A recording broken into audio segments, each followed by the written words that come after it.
Petrus vobiscum.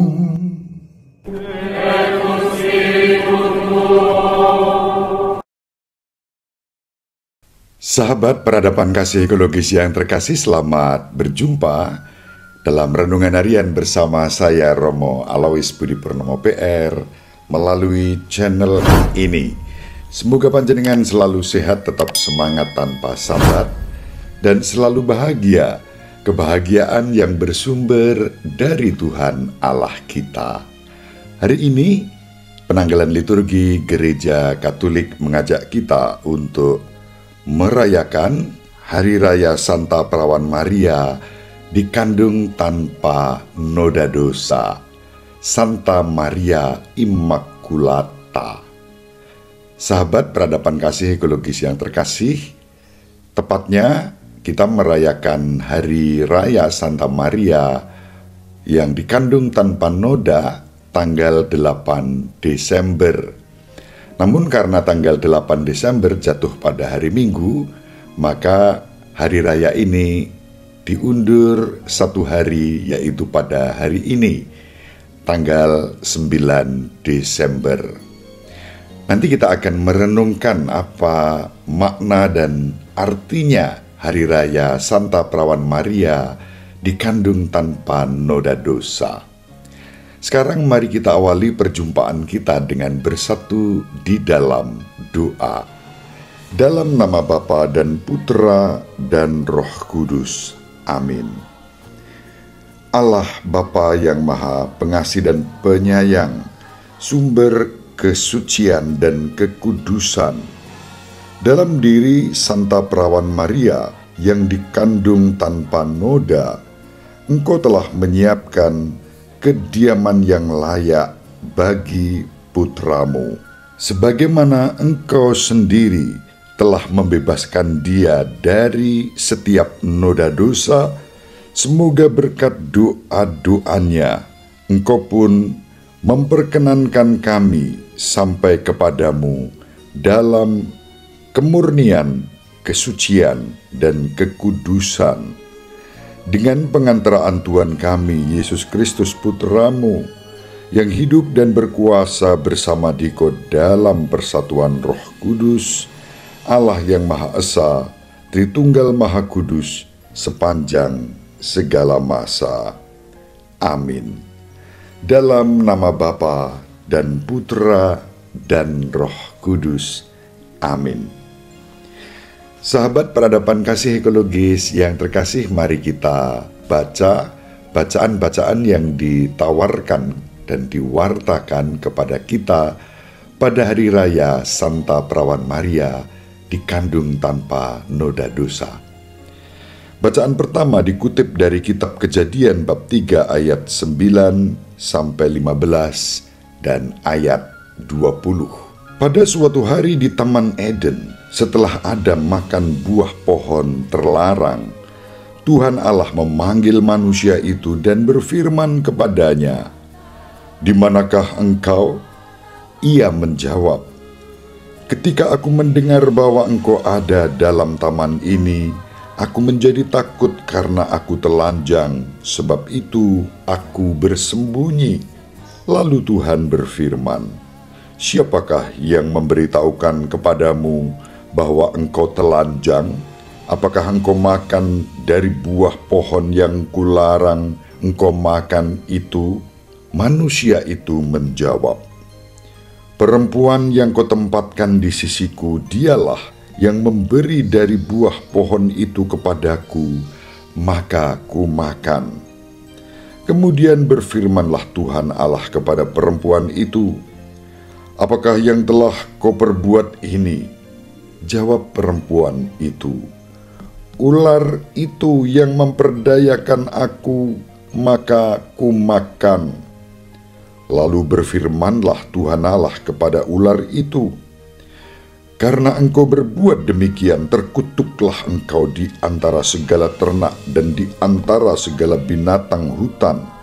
Dengan perutmulah engkau akan menjalar, dan debu tanahlah akan kau makan seumur hidupmu. Aku akan mengadakan permusuhan antara engkau dan perempuan ini antara keturunanmu dan keturunannya. Keturunannya akan meremukkan kepalamu dan engkau akan meremukkan tumitnya. Manusia itu memberi nama Hawa kepada istrinya, sebab dialah yang menjadi ibu semua yang hidup. Demikianlah sabda Tuhan, syukur kepada Allah. Mazmur tanggapan dengan referen, nyanyikanlah lagu baru bagi Tuhan, sebab Ia telah melakukan karya-karya yang ajaib. Nyanyikanlah lagu baru bagi Tuhan, sebab Ia telah melakukan karya-karya yang ajaib. Keselamatan telah dikerjakan oleh tangan kanannya, oleh lengannya yang kudus. Tuhan telah memperkenalkan keselamatan yang datang daripadanya. Ia telah menyatakan keadilannya di hadapan para bangsa. Ia ingat akan kasih dan kesetiaannya terhadap kaum Israel. Segala ujung bumi telah melihat keselamatan yang datang dari Allah kita. Bersorak-sorelah bagi Tuhan, hai seluruh bumi, bergembiralah dan bermazmurlah. Kemuliaan kepada Bapa dan Putra dan Roh Kudus, seperti pada permulaan, sekarang, selalu, dan sepanjang segala abad. Amin. Nyanyikanlah lagu baru bagi Tuhan, sebab Ia telah melakukan karya-karya yang ajaib. Bacaan kedua dikutip dari surat Santo Paulus kepada jemaat di Efesus, bab 1 ayat 3-6, dilanjutkan ayat 11-12. Saudara-saudara, terpujilah Allah dan Bapa Tuhan kita Yesus Kristus, yang dalam Kristus telah mengaruniakan kepada kita segala berkat rohani di surga.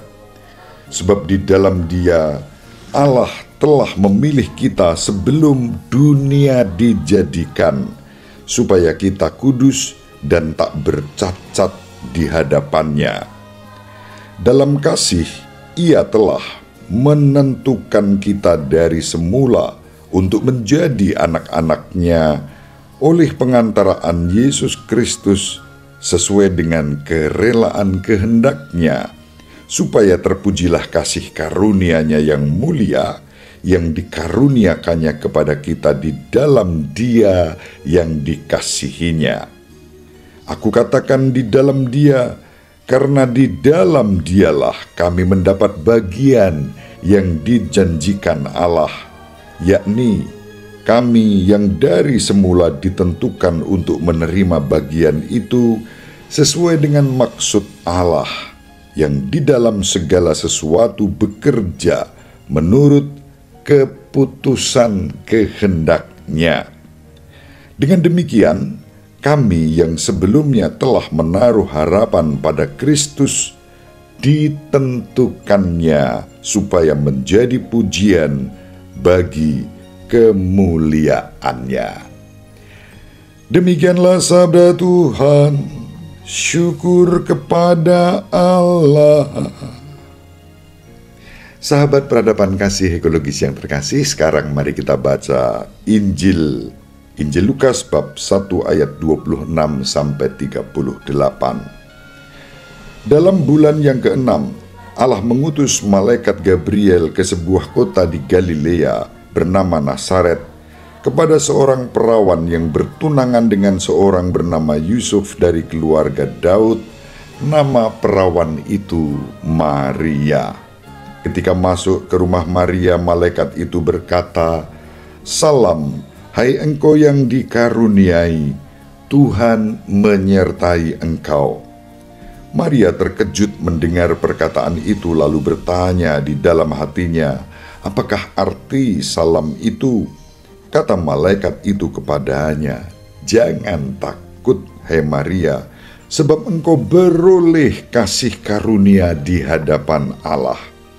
Sesungguhnya engkau akan mengandung dan akan melahirkan seorang anak laki-laki, dan hendaklah engkau menamai dia Yesus. Ia akan menjadi besar dan akan disebut Anak Allah yang Maha Tinggi, dan Tuhan Allah akan mengaruniakan kepadanya tahta Daud bapa leluhurnya. Ia akan menjadi raja atas kaum keturunan Yakub sampai selama-lamanya, dan kerajaannya tidak akan berkesudahan. Kata Maria kepada malaikat itu, "Bagaimana hal itu mungkin terjadi karena aku tidak bersuami?" Jawab malaikat itu kepadanya, "Roh Kudus akan turun atasmu dan kuasa Allah yang Maha Tinggi akan menaungi engkau. Sebab itu anak yang akan kau lahirkan itu akan disebut kudus, anak Allah. Dan sesungguhnya Elisabet sanakmu itu, ia pun sedang mengandung seorang anak laki-laki pada hari tuanya. Dan inilah bulan yang ke-6 bagi dia yang disebut mandul itu. Sebab bagi Allah tidak ada yang mustahil." Maka kata Maria, "Sesungguhnya aku ini adalah hamba Tuhan, terjadilah padaku menurut perkataanmu itu." Lalu malaikat itu meninggalkan dia. Demikianlah sabda Tuhan. Terpujilah Kristus. Sahabat peradaban kasih ekologis yang terkasih, syukur kepada Allah di tengah-tengah masa Advent ini. Pada minggu Advent yang kedua, kita diajak untuk sejenak mengenang dan bersyukur dalam iman, harapan dan kasih kepada Allah yang telah menyelamatkan kita dalam Yesus Kristus Sang Penebus. Roh Kudus membantu kita untuk percaya dan mengimani betapa agung karya Allah yang memilih Santa Perawan Maria menjadi Bunda Kristus, yang tidak lain adalah Putra Allah yang Maha Tinggi yang menjadi manusia bagi kita. Cara Putra Allah yang Maha Tinggi menjadi manusia dirancang oleh Bapa dalam Roh Kudus dengan memilih seorang gadis Nazaret yang bernama Maria untuk mengandung dan melahirkan Putra Allah yang Maha Tinggi itu, yang menjadi manusia dan diberi nama Yesus. Santa Perawan Maria dipilih oleh Allah, dan karena kuasa Roh Kuduslah gadis Nazaret itu mengandung dan melahirkan Yesus Kristus, Putra Allah yang Maha Tinggi, yang menjadi manusia untuk menebus dosa-dosa kita. Karena itu, tidaklah berlebihan, bukan sesuatu yang lebay, bukan sesuatu yang melanggar tata rencana kehendak Allah, apabila Gereja Katolik dengan penuh syukur mengimani, percaya, dan kemudian mengajarkan kepada umatnya bahwa Santa Perawan Maria dikandung tanpa noda dosa. Memang sebagai dogma, ajaran ini baru ditetapkan pada tahun 1854 oleh Paus Pius ke-9. Namun demikian, ajaran ini bertumpu dan bersumber dari kitab suci. Setidaknya 3 kutipan yang kita baca pada hari ini, yaitu dari kitab Kejadian, dari surat Santo Paulus kepada umat di Efesus, dan terutama dari Injil Lukas, mendasari, menjadi dasar Alkitabiah, ajaran dogmatis Gereja Katolik tentang Santa Perawan Maria sebagai Bunda Kristus yang dikandung tanpa noda dosa. Sahabat peradaban kasih ekologis yang terkasih, melalui dogma Maria dikandung tanpa noda dosa, Gereja Katolik mengajarkan bahwa Allah telah menjaga Santa Perawan Maria bebas dari segala noda dosa sejak awal mula.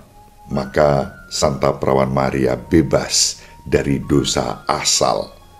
Landasan alkitabiahnya ada dalam kitab Kejadian yang tadi kita baca. Saat Allah seraya menegur Adam, Hawa, dan juga ular yang menjadi sumber dosa, Allah berjanji bahwa keturunan Hawa akan lahir dan tidak tunduk pada kuasa dosa yang disimbolkan dengan ular sang penggoda itu.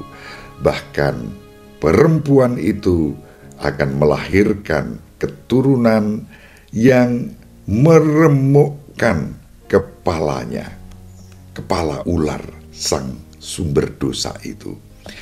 Disinilah janji Allah untuk merancang karya penebusan, karya keselamatan, karya kasih melalui Santa Perawan Maria sudah dinyatakan secara implisit.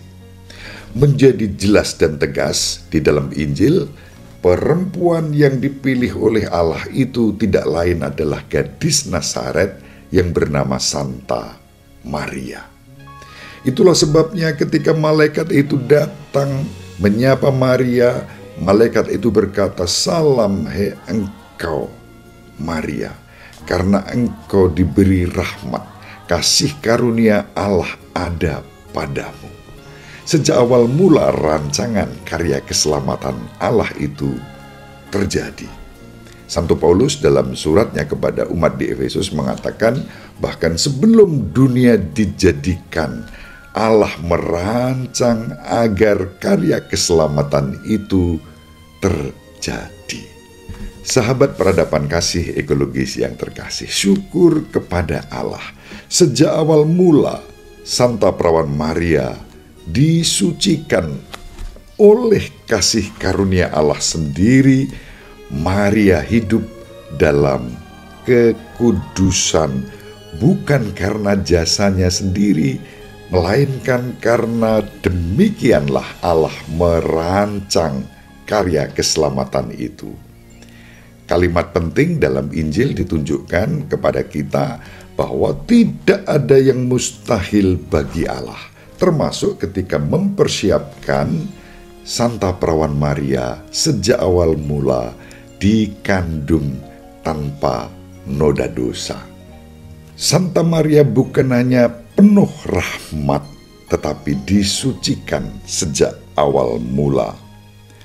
Ada ungkapan yang sangat bagus yang dapat menjadi salah satu inspirasi dari kita yang disampaikan oleh Kardinal John Henry Newman yang dikutip oleh seorang mantan pendeta Calvinis yang bernama Scott Hahn yang kemudian bergabung dengan Gereja Katolik Roma. Scott Hahn mengutip apa yang disampaikan Kardinal John Henry Newman yang mengajarkan bahwa dikandungnya Maria tanpa dosa adalah akibat wajar dari peran Maria sebagai Hawa baru.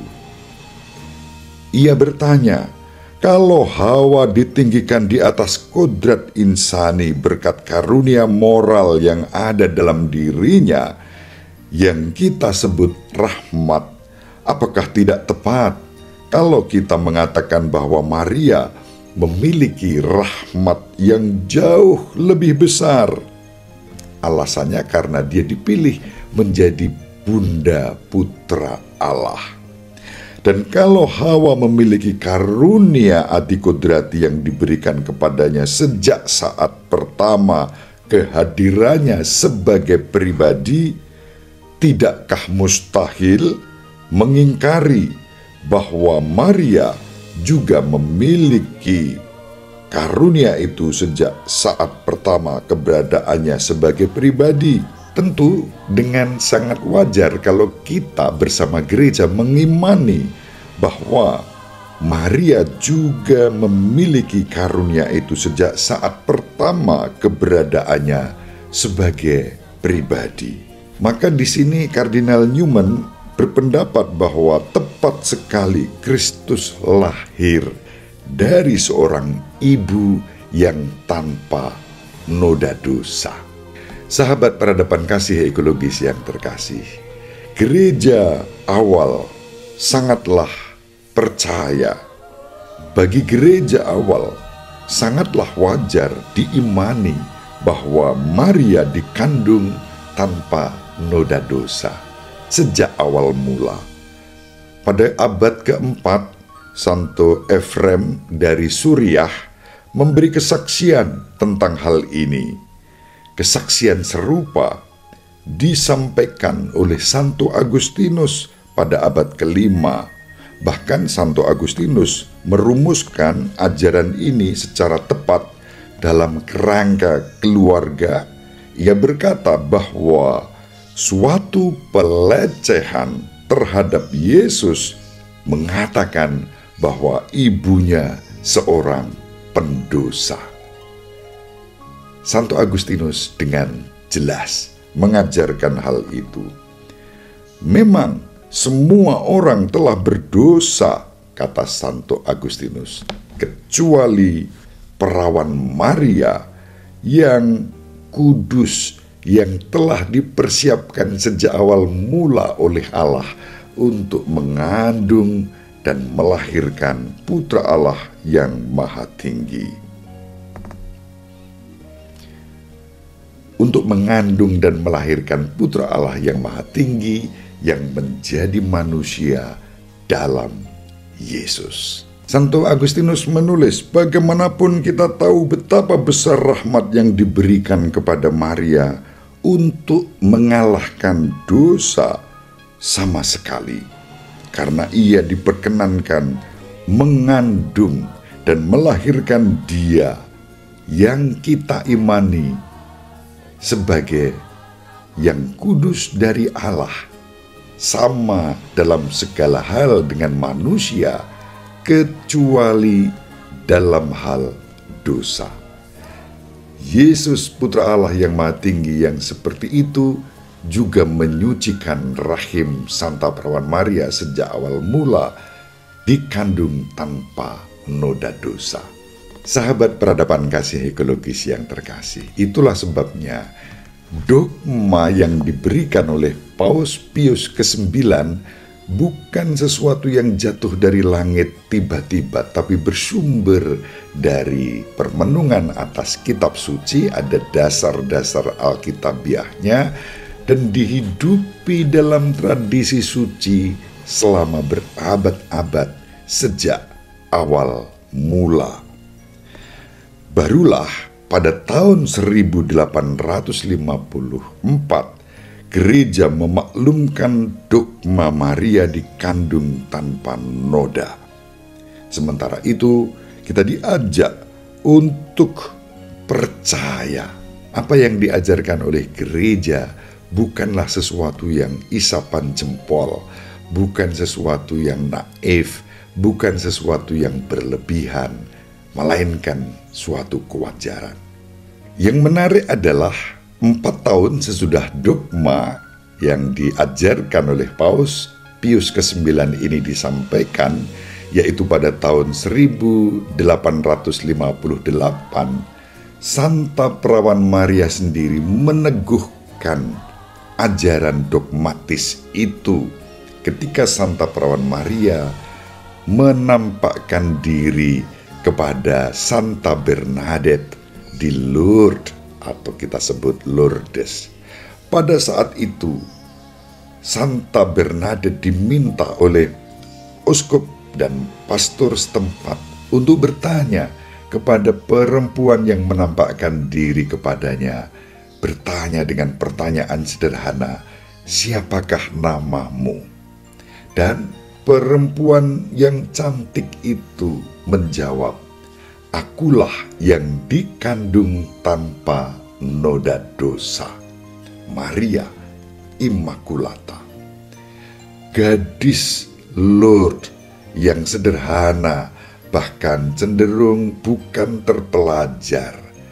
Bagaimana bisa mengerti bahwa perempuan itu bernama Maria, yang dikandung tanpa noda dosa? Dia tidak pernah membaca keputusan dogmatis yang diajarkan oleh Paus Pius ke-9 di Roma, dan di desa Lourdes itu Bernadette mendapatkan kepastian bahwa Maria adalah yang dikandung tanpa noda dosa. Ini bukan kebetulan, melainkan inilah penyelenggaraan Tuhan. Sahabat peradaban kasih ekologis yang terkasih, syukur pada Allah, sekali lagi syukur kepada Allah. Kita sebagai putri-putra Bapa dalam tradisi dan ajaran Gereja Katolik Roma yang bersumber dari kitab suci, menerima secara wajar konsekuensi karya penebusan Kristus dan rencana keselamatan Allah melalui Kristus, membuat Santa Perawan Maria yang dipilih untuk mengandung, melahirkan, menyusui Putra Allah yang Maha Tinggi yang menjadi manusia dalam Yesus, disucikan dan dikandung tanpa noda dosa.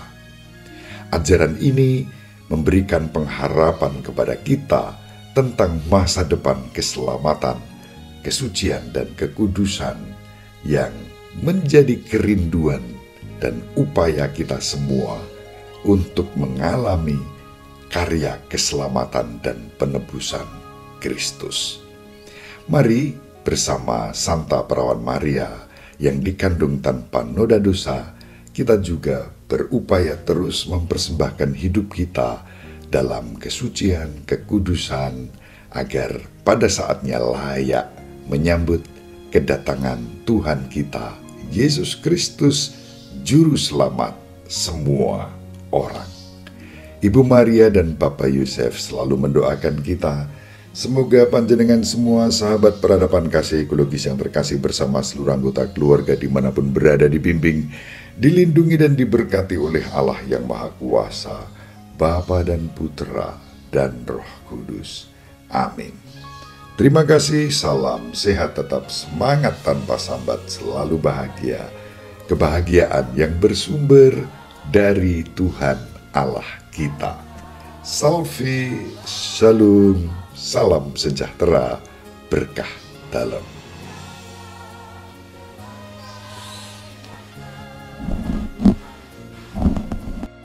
Sahabat peradaban kasih yang terkasih, sampai jumpa pada episode berikutnya. Terima kasih atas kebersamaan kita. Salam peradaban kasih ekologis, berkah dalam.